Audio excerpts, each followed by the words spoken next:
Mana Kanada'daki YouTuberçi Gülye Maksud Hanım Tumaris almasdan adalet talep kılıyor. Benim şununla Kırgızonlar deb. Kırgız koyunlar hem de sizler başlığı hareket olgan ekan. Medine Bağdın'ı mı Kırgız koyunlar? Roşa Abbas'ını mı Kırgız koyunlar? Menin hanımımını mı Kırgız koyunlar? Amigo bilan oynadı, ana bilan yatdı, mana bilan sikishdi deb dünyada vasat gaplar bilan haqoratlagan. Mening hanımımını mı Kırgız koyunlar? Mening narasida qizimni mi Kırgız koyunlar? Qizingni sikimiz, qizingni o'ynaymiz. Rahmet anamni mı Kırgız koyunlar? Ananın qavrisiga siyimiz, ananı gövde açıp sikimiz degandek. Kırgızgandiki hammani Kırgızonlar. Men mi chiqima? Adil bulunlar. Meryem Sultan'ı mı Kırgızıp koyunlar? Abdurrahim Ötkür'ün kızını mı Kırgızıp koyunlar? Fatime'ni mi Kırgızıp koyunlar? Kırgız adamlar kırma.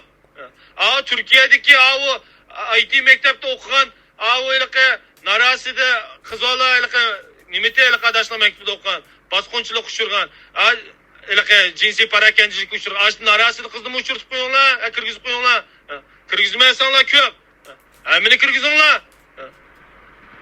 Hem de bu işten faydalanıp kurultayın içinden dolqaysana bir çıkıp faydalanıp hem de otunu nima deymiz hem de fursat beres qilmay qilimiz sekjib meni Kırgız qo'yinglar. Necha vaqtdan yog'i muajiratki udulonlardiki sizlarning raqibinglardiki xonim qizlar haqoratlansa, tillansa, shularning oiladagi bolalardan tortib shaxsan mening bolalarim bor, onun ichida kichik narasida qizim bor.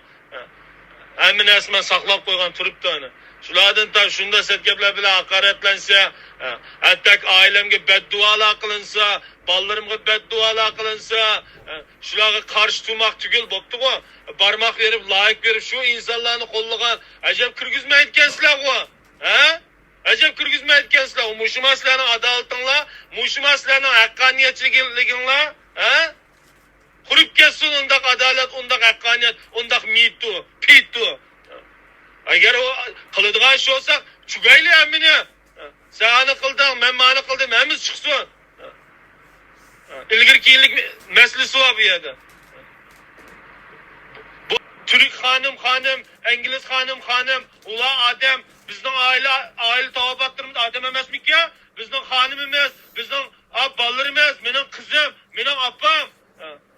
Medine Bağdan, başçılan Allah Adem emez mi ula? Ula hanım emez mi? O dedeniz ki. Hem de o çağda adaletini yaklap gidiyor insanlar peyda olup kaptı. Biz ne mi giysem bu çağda? Hem de o çağda çıkıp adaletini yaklap gidiyor insanlar. Bizi kim yaklaydı bizim adaletimiz ne? Müşahadır adaletini yaklavatkan, adalet tuturumuz dağıtkan insanlar, aynı vakitte Uygur hanım kızları hakaret küşürganda, aynı vakitte şulan acayip setkepler bile hakaret digende, göğe kirip ketkendin tat 7 yaşlı 70 yaşlıca aşkı hotun kızlarını tıllap oynayıp setkepler bile hakaret digende, insan balası onda kınma, deyiş o yakşı tügül barmak verip yazmalarına, kollavatkan insanlar, hem de oğan acayip adaletini yaklayıtkin Meni ağabeyim narasida kızım tığa 5 yaş kirgen kız onu anda kılmıyoruz, hata koymuyoruz da şunda inkaslarını izip evet de benim psikikam ucum kalktı da kını o adalet ne gitti Meni rahmetli anlarım var, anam ucum kalktı o adalet ne gitti Meni ağabeyim bir kosak akam ne tonşinleyen Xitay yeri var, o bu adam ekşi olsun mu hiç kanday karlaşmayan bir adam ne kirip tılgan çağda adalet ne gitti Hatta adaletini yaklayımızga insanlar aynı vaxtida bir kısım Amerikadaki adamlar beddua kılıp kichik narasida ballarımı ölümni tilagan vaxtida iqib ketasa, o'lib ketasa degan vaxtida nayt qo'rqinch duolarni qanchada barmoq bergan insanlar shu chog'da adalet o'ylamoqdimi?